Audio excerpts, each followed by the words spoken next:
পরিপূর্ণ মানুষের জীবন থেকে 8টি বছর নিয়ে যাওয়া হচ্ছে। এটি একটি খুন। আমরা তাদেরকে খুনের অভিযোগে অভিযুক্ত করতে চাই। এই নির্মল বায়ু দেওয়ার জন্য যাদের দায়িত্ব ছিল তারা এসি রুমে বসে সুন্দর সুন্দর কথা বলে আমাদেরকে বুঝিয়ে দেওয়ার চেষ্টা করা হচ্ছে।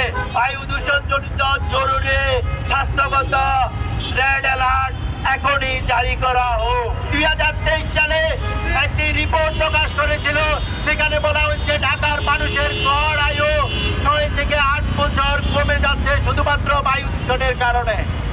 তৎকালীন সরকার এই তথ্যটির কোনো প্রতিবাদও করেনি, অর্থাৎ তারা মেনে নিয়েছে মানুষ তারা খুন করছে বিষাক্ত বায়ু সেবনের মাধ্যমে।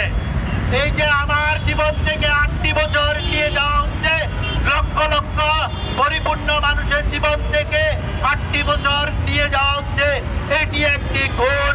আমরা তাদেরকে খুনের অভিযোগে অভিযুক্ত করতে চাই এই সমাবেশ থেকে।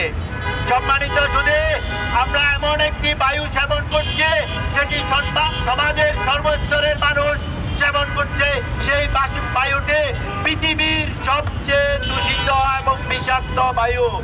এই বায়ু সেবন আজকের যে শিশুটি করছে, আজকের জন্ম নেওয়া শিশুটি, মাতৃগর্ভে থাকা শিশুটি, প্রাপ্তবয়স্ক মানুষ, ছাত্র যুবক জনতা, চিকিৎসক, শিক্ষক, সাংবাদিক সবাই একই বায়ু সেবন করছে। অর্থাৎ সকলকে আমরা ধীরে ধীরে মৃত্যুর দিকে এগিয়ে দিচ্ছি। অথচ এই নির্মল বায়ু দেওয়ার জন্য যাদের দায়িত্ব ছিল তারা এসি রুমে বসে সুন্দর সুন্দর কথা বলে আমাদেরকে বুঝিয়ে দেওয়ার চেষ্টা করা হচ্ছে।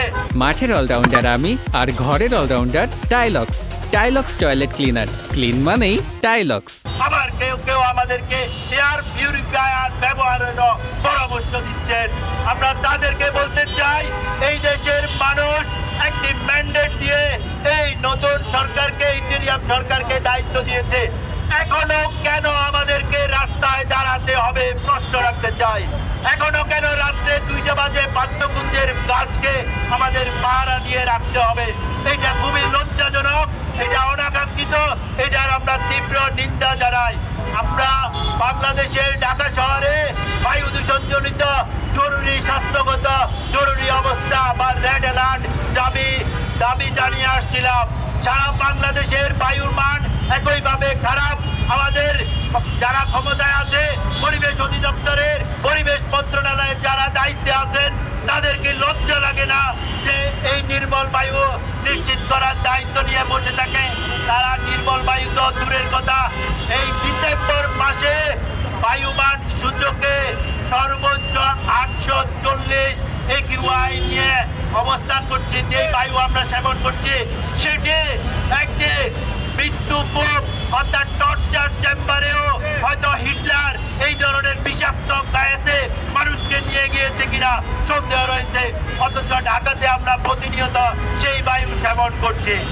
বায়ু দূষণ জনিত জরুরি স্বাস্থ্যগত রেড অ্যালার্ট এখনই জারি করা হোক।